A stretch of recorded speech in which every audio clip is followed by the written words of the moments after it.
오늘은 이제 열왕기상 4장 20절에서 28절까지 하나님 말씀 전하겠습니다. 8절부터 이제 19절까지는 저희가 안 읽었습니다. 왜냐 그러면 이 8절부터 19절까지는 이스라엘을 12구역으로 나누는 그런 모습이에요. 어디에서부터 어디, 예를 들어서 이제 보면은 8절에 보면은 그 이름은 이러하니라. 에브라임 산지에는 벤홀이요. 에브라임 산지, 옛날 에브라임 산지 그 지역은 벤홀이라는 사람이 구역의 장이 된다. 9절에 마가스와 사헬빈과 베세메스와 엘론 베나나에는 벤데게리오, 아룻봇에 있는 베네셋이니 소구와 헤벨 온 땅을 저가 주관하였으며, 그러니까 누가 어떤 땅을 주관하고 누가 어떤 땅을 주관하고 이 이야기인데, 사람 이름도 뭐 생소하고 지역 이름도 생소하고 그러면서 12구역을 이렇게 쫙 나누는 거기 때문에 뭐 전문적으로 신학을 공부하는 사람들은 이게 무슨 의미인지 더 찾아볼 수는 있어도 우리 같은 경우는 뭐 읽어도 잘 모르잖아요. 그러니까 지나가고 20절부터 이제 또 이제 읽겠습니다. 유다와 이스라엘의 인구가 바닷가의 모래같이 많게 되매 먹고 마시며 즐거워하였으며. 자, 이제 여기에서 이제 본 구절은 이제 두 가지의 그 복을 말합니다. 첫 번째는 뭐냐 그러면 사회적인 복이고, 두 번째는 경제적인 복이에요. 사회적인 복은 뭐냐면 그들의 숫자가 엄청나게 많아졌다는 거죠. 그들의 숫자가 엄청 많아졌다. 경제적인 복은 뭐니까 그들은 먹고 마시고 기뻐할 정도로 충만했다라는 것이죠. 이 두 개가 사실은 이들이 받은 복의 상태입니다. 그러니까 이 인구가 바닷가의 모래알같이 많다. 모래같이 많다. 여기서 많이 들어봤잖아요. 아브라함의 창세기에서 하나님께서 자손의 번성을 약속하면서 이 말씀을 하셨는데, 그 말씀이 이제 실제적으로 솔로몬 시대 때 성취되었다라는 것을 보여주고 있는 거예요. 그러니까 성경은 모든 게 예언이고 그 예언의 성취고 모든 게 그렇습니다. 그래서 어느 것 하나 우연히 발생된 것이 아니라 다 하나님께서 이렇게 섭리하에 계획을 하고 계셨다라는 것이죠. 그래서 그 진정한 아브라함의 언약의 성취, 이것은 솔로몬 시대 때 이루어지고 있다라는 것이죠. 이스라엘 사람들은 좀 뭐라 그럴까요? 남다른 생식력을 갖고 있는 것 같아요. 그렇잖아요. 그러니까 출애굽 당시에도 그 애굽에 살 때 그 깜짝 놀랐잖아요. 그 외국에 있는 사람들이, 애굽 사람들이 그 이스라엘 사람들의 번식력을 보고 깜짝 놀랐어요. 언제 저렇게 약 430년 동안 겨우 들어간 사람이 몇 명입니까? 한 70명 들어갔거든요. 처음에 70명 들어갔다가 430년 만에 어마어마한 숫자로 늘어났잖아요. 최소한 200만 명 정도로 늘어났잖아요. 430년 동안. 그게 상식적으로 처음에 70명에서 그냥 우리가 언뜻 보면은 괜찮을까요? 430년에 그래봐야 10대밖에 안 됩니다. 10대. 한 15대에서 10대. 우리로 말하면 우리는 보통 한 대를 30년 하시니까 15대 정도 만에 70명이 200만 명으로 변한 게 이스라엘 사람이에요. 그러니까 사람들이, 외국 사람들이 그냥 깜짝 놀라는 거죠. 뭔 놈의 사람들이 이렇게 많이 났냐. 근데 이제 이번에 또 보니까 땅에 모래알처럼 사람이 많아가지고 셀 수가 없을 정도로 많아졌다라는 거예요. 셀 수가 없을 정도로. 근데 이것은 이제 자연적인 자연 번식력도 있지만 또 하나는 여러 지역을 뭡니까 정복하고 통일하고 이러는 과정에서 숫자가 더 많이 훨씬 늘어나는 거죠.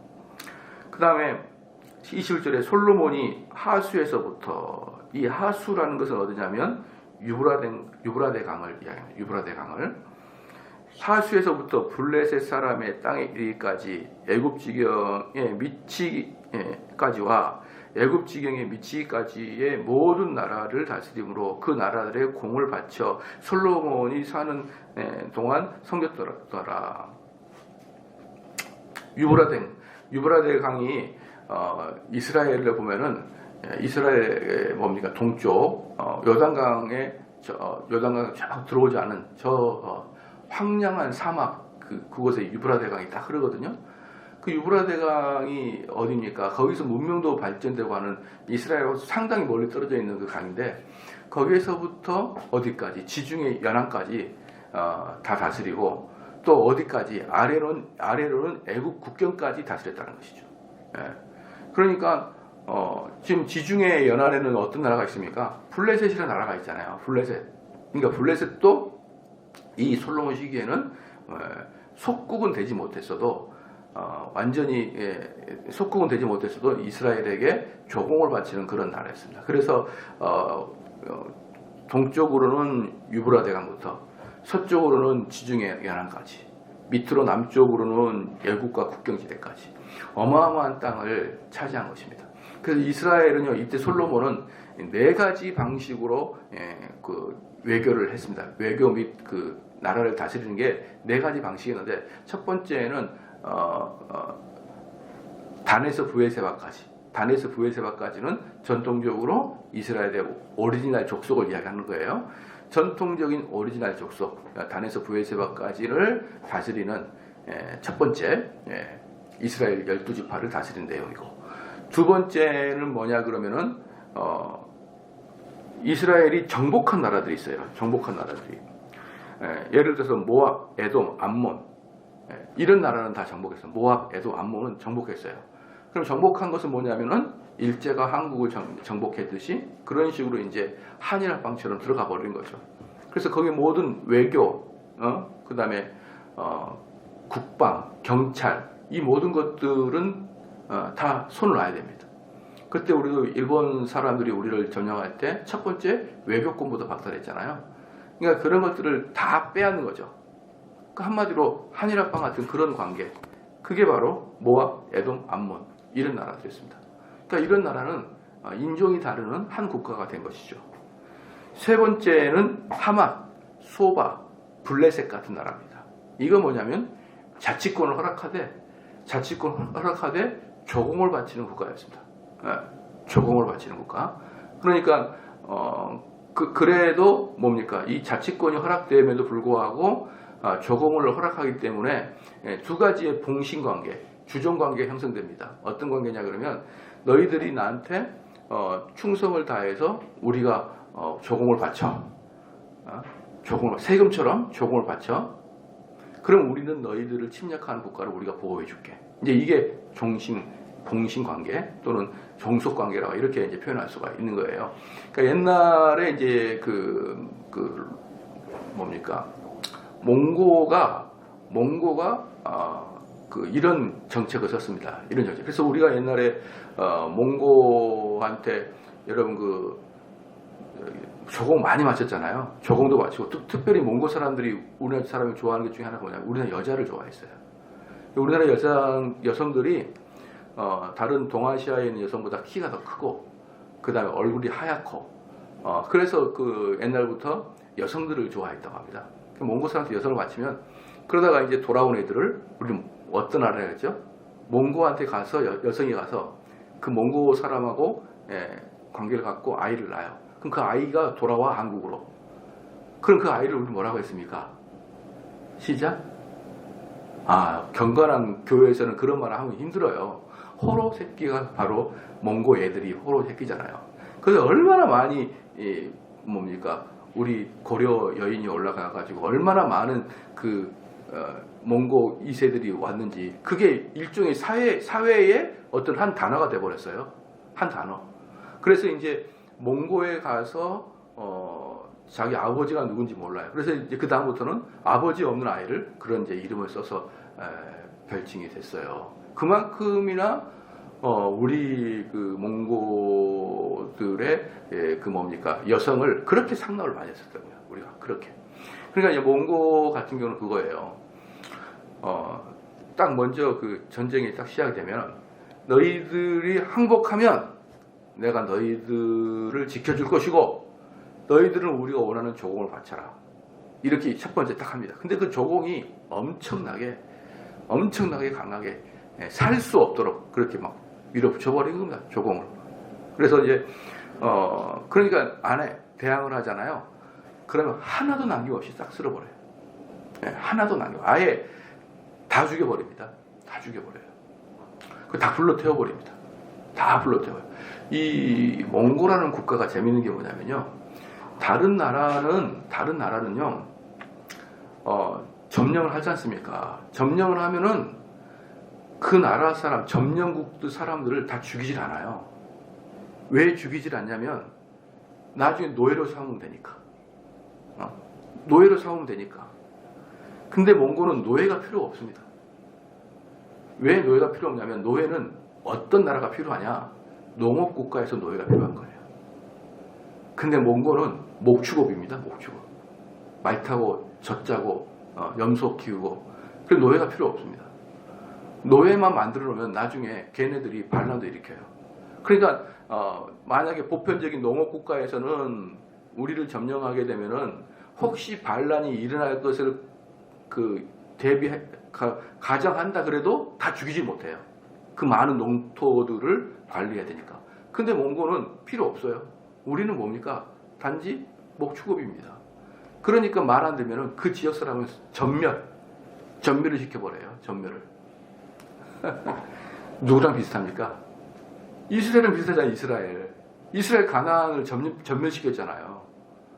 그러니까 사람들이 학을 떼버리는 거예요. 몽골 사람들한테 학을 떼버리는 것이고 하나도 남기지 않고 다 죽여버립니다. 근데 이스라엘도 공교롭게도 몽골처럼 모든 가나안 사람들을 싹 쓸어버리는 거예요. 그러니까 그냥 기겁을 하면서 손을 다 들어버린 겁니다.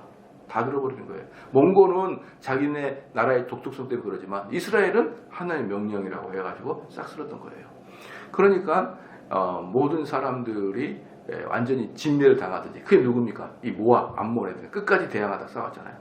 그런데 소알이나 블레셋 같은 사람들은 이스라엘 사람들이 강력해진 걸 보자 항복을 딱 해버린 거예요.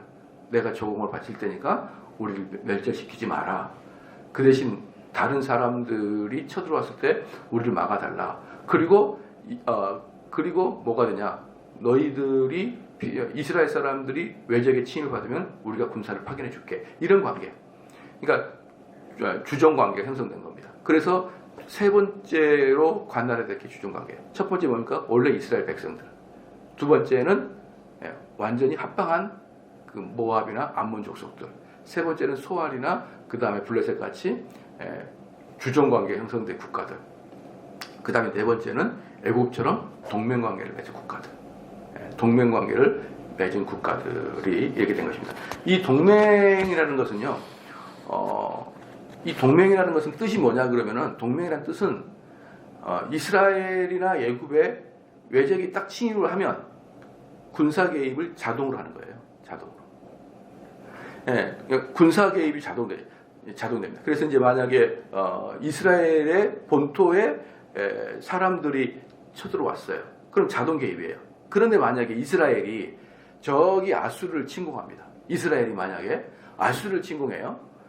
위에 있는. 근데 군사가 부족해요. 그럼 애굽에다가 야 우리 아수르 침공하는데 사람 좀 보내줘. 그럼 보내주는 게 동맹관계예요.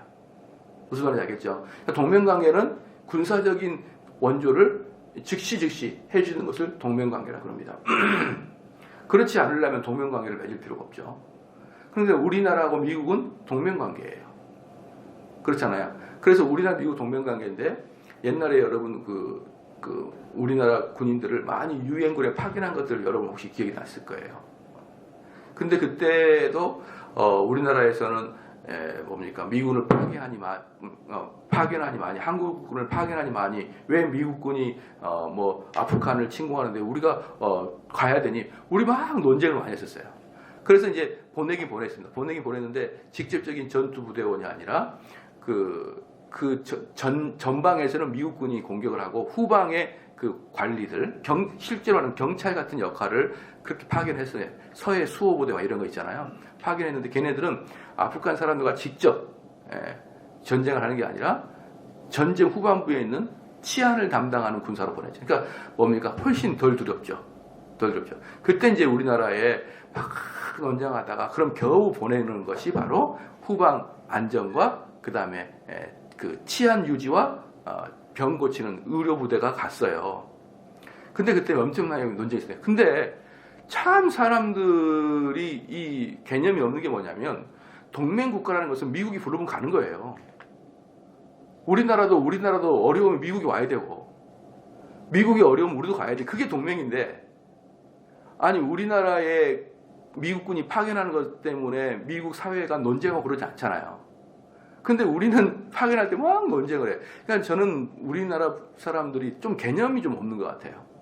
뭐 개념이 좀 없고 좀 뭐라 그럴까 그런 게 좀 가만히 앉아서 생각을 해보고 따져보고 그러질 않고 그냥 감정적으로 야 미국이 전쟁 일으킨 걸 우리가 왜 참여해? 이렇게 이야기하는데 당장 야 동맹국이 뭐냐? 동맹국이란 이런 거야 라는 걸 한마디만 이야기해줘도 가서 돕는 것이 우리 일이구나 이렇게 생각할 텐데 그 얘기가 안 되는 거예요. 그 얘기가. 그래서 이스라엘은 이렇게 4개의 부분으로 나눴습니다. 이 4개의 부분도 지금 우리 현실과 비교해보면 비슷한 내용이에요. 다 비슷한 내용입니다. 그 다음에 그래서 지금 21절에 이제 그렇게 했고 그 다음에 21절 후반부에 모든 나라를 다스림으로 그 나라들이 공이 뭡니까? 곡물을 다 바쳤더라. 이 말이죠. 그걸로 이제 먹고 산 겁니다. 그러니까 20절에 솔로몬의 1분 식물은 가는 밀가루가 30석이요. 굵은 밀가루가 60석이요. 그러니까 이 석이 정확하게 어느 크기인지는 모르지만 대체적으로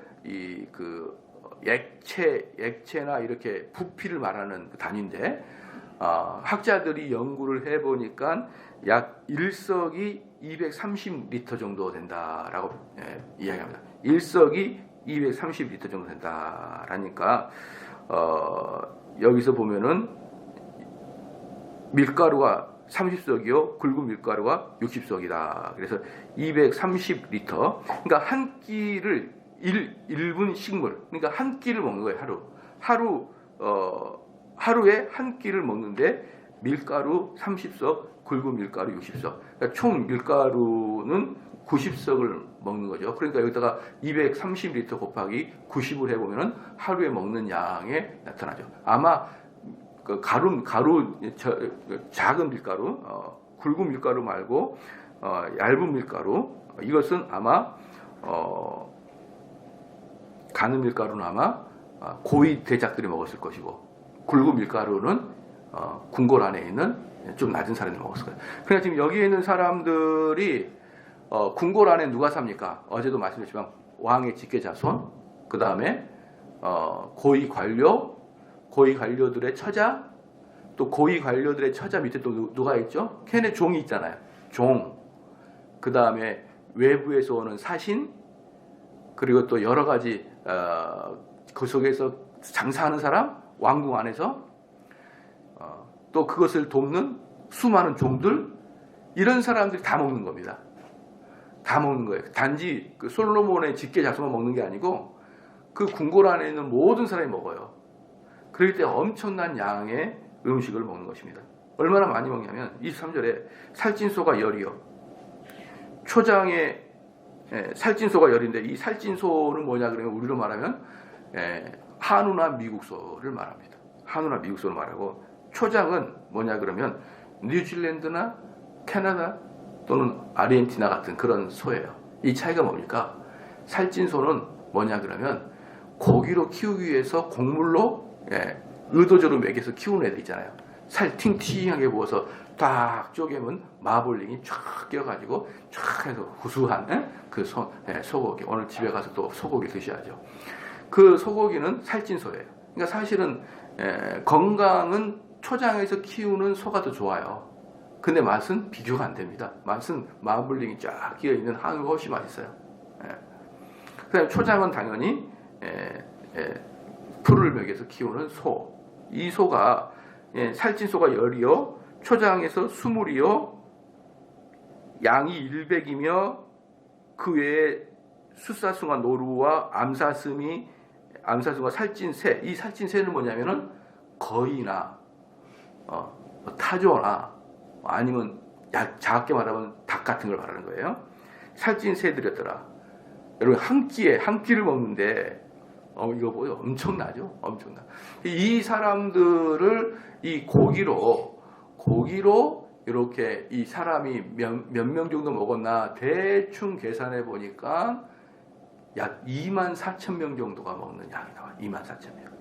그러니까 한 끼에 24,000명에서 약 32,000명 정도의 사람이 이걸 먹었다라고 평가할 수 있습니다.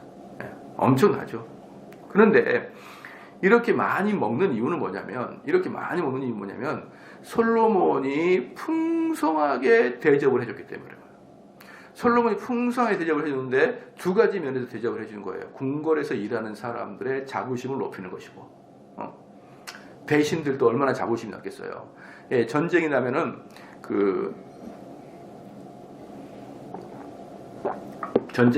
또는 군대의 사기를 높이기 위해서는 그 군인들의 군복들을 멋지게 만들어야 됩니다. 군인들의 군복을 멋지게 만들어야 되는데 대표적으로 군복을 멋지게 만들어 가지고 군인들의 자부심을 높여준 나라가 독일의 나치예요. 독일의 나치 애들은 얼마나 멋있어요. 어떤 나라들에 비해서 얼마나 예쁩니까 군복이. 근데 독일의 나치 군들의 군복은 실용성이지는 못해요. 근데 일반 전쟁에서는 독일군이 괜찮았는데 언제 완전히 참패해버렸느냐, 언제 이 군복이 완전히 쓸모가 없어졌냐, 러시아를 침공했을 때 겨울이 오니까 쓸모가 없어요. 러시아나 중국 애들은 외모랑 상관없이 엄청 두껍게 있거든요.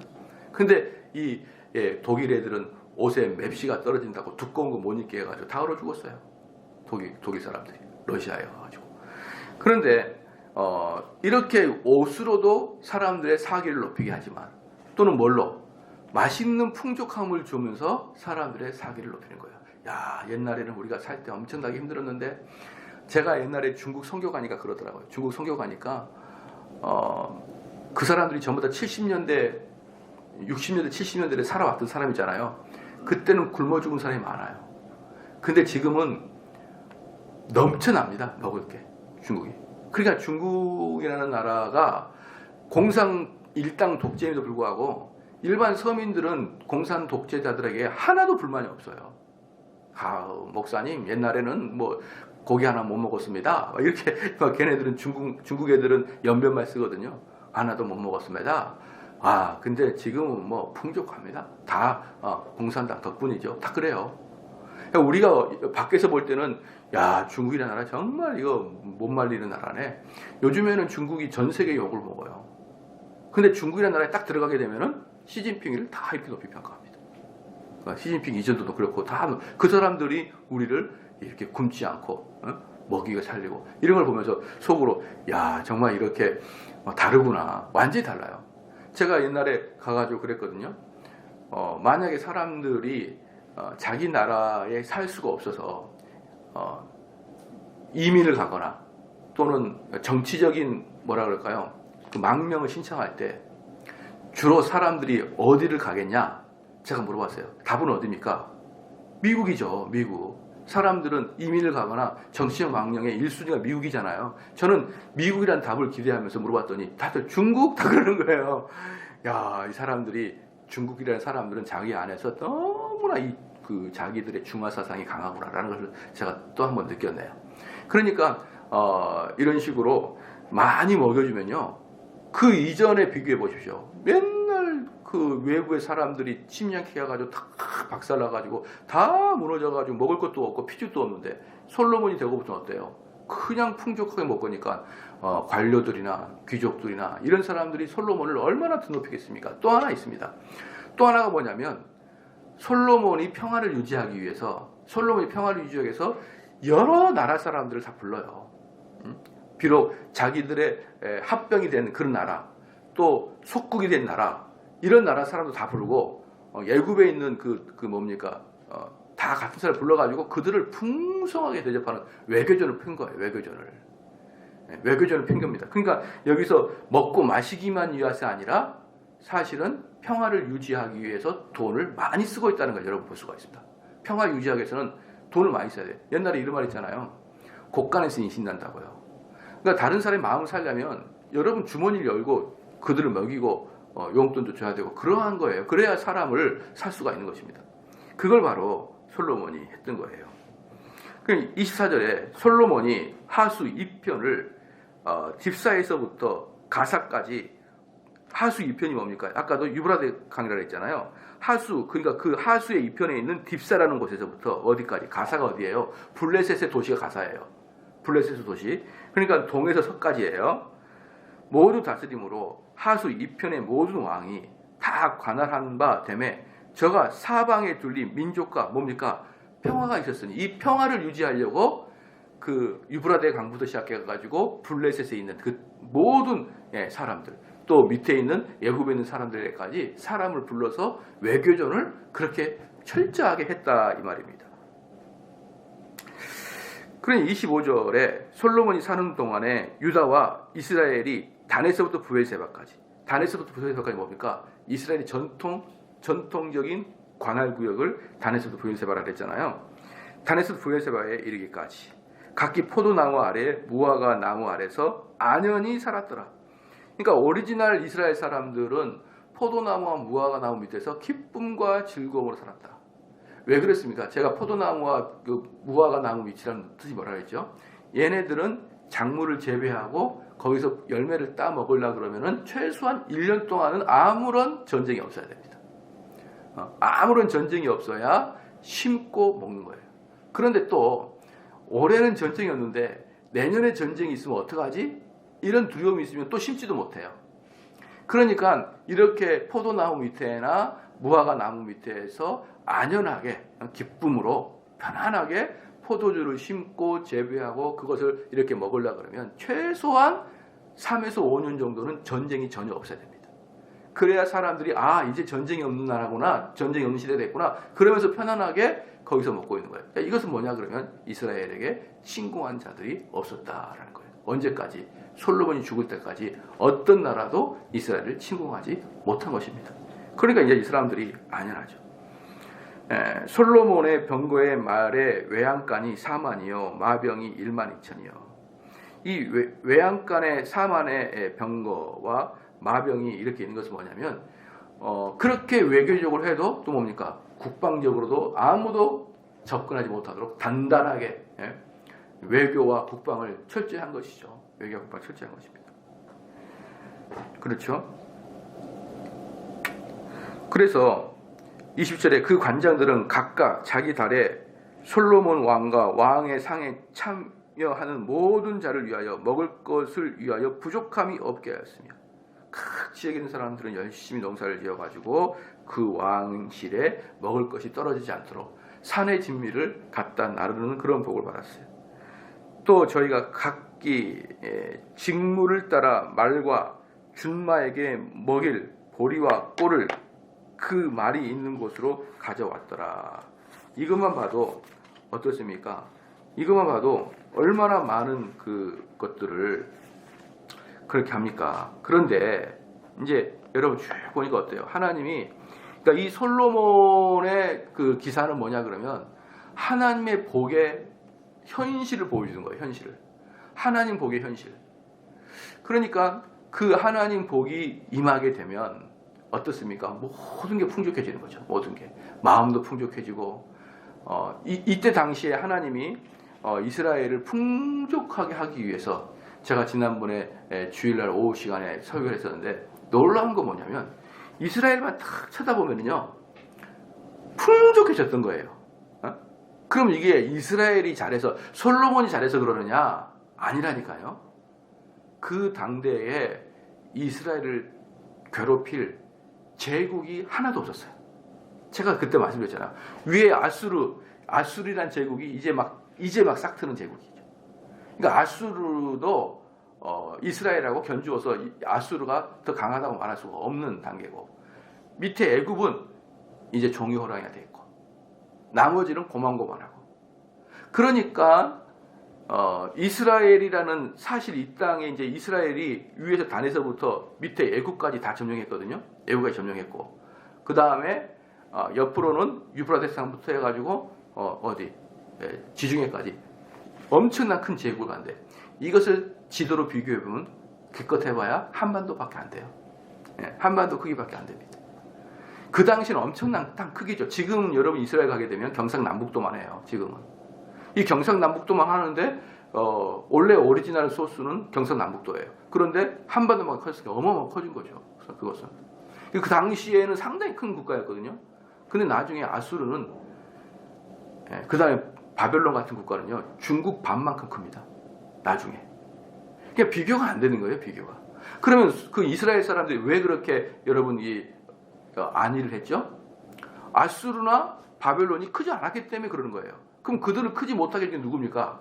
하나님이 그들을 크게 못하게 했잖아요. 그러니까 솔로몬은 자기가 잘해서 또는 다윗은 자기가 잘해서 이스라엘의 평안이 온 것 같지만 사실 눈을 크게 보면은 하나님이 강대국을 다 막아버렸거든요. 그러니까 쳐들어온 사람이 없는 거예요. 그러니까 안위를 한 겁니다. 그러면 지혜로운 자들은 이 모든 것들이 하나님이 주신 복이라는 걸 알아야 되는데 자칫 어떨까요? 타락하죠. 먹고 마시고 군대는 막 빵빵하게 있고 암몬과 모압과 에돔 국가들에 비해서 말할 수 없는 큰 국가인데 사실 아수르나 바벨론이나 애굽에 강성할 때에 비교하면 작은 국가에 불과하죠. 작은 국가. 하나님이 마침 맞게 그때 그들의 힘을 뺐기 때문에 솔로몬한테 풍성함을 누렸지만 실질적으로는 하나님이 컨트롤하지 않으면 아무리 솔로몬이라고 해도 어때요? 아수르가 밀고 끝나는 것이고 또 아수르가 아니라도 페르시아가 밀고 오면 끝나는 것이고 페르시아가 아니라도 그리스라는 나라가 쳐들어오면 끝이고 그리스가 아니라도 로마가 들어오면 쳐들어와 버릴 거예요. 그렇게 막강한 나라들의 힘을 하나님은 주지 않았기 때문에 그 기간 동안에 평안함을 누린 겁니다. 그러면 솔로몬은 어떻게 됩니까? 솔로몬은 이 모든 것이 하나님이 주신 지혜의 결과라는 것을 생각하고 감사해야 되는데 이렇게 살다가 마지막에 타락을 해버리는 거예요. 맨날 먹고 마시니까. 하나님의 축복은 정말 배치장처럼 딱 넘어가 버리면 타락이 돼버려요. 그 축복을 주실 때 하나님께 감사하고 그 축복을 누리면서 죄를 짓지 말고 살아야 되는데 참 사람이라는 게 중간에 가다가 덜커덩 죄를 지어버리네요. 그래서 솔로몬 시대 이후에 솔로몬과 같은 영화는 다시는 나타나지 않게 되는 것이고 이스라엘 사람들은 항상 꿈이 뭐예요? 다시 back to the 솔로몬이에요. 그래서 이스라엘 사람들의 꿈이 뭐냐면 포도주를 마시며 머리에 올리브 기름을 바르며 무화과 나무 밑에서 안위하는 삶. 이 삶이 안빈낙교의 삶이 이스라엘 사람들의 꿈이에요. 꿈. 근데 그 꿈이 어디에서 이루어졌던 거예요? 솔로몬 시대 때 이루어졌던 겁니다. 그래서 이스라엘 사람들은 그 마음속에 항상 다시 우리는 솔로몬의 시대로 가고자 하는 마음이 그렇게 있는데 글쎄요. 그 이후에 이스라엘은 한 번도 평안한 날이 없었어요. 네, 솔로몬 이후에 이스라엘은 한 번도 평안한 날이 없었습니다. 언제까지요? 지금까지도 전쟁을 일삼고 있는 나라잖아요. 참 슬픈 역사를 갖고 있는 게 이스라엘입니다.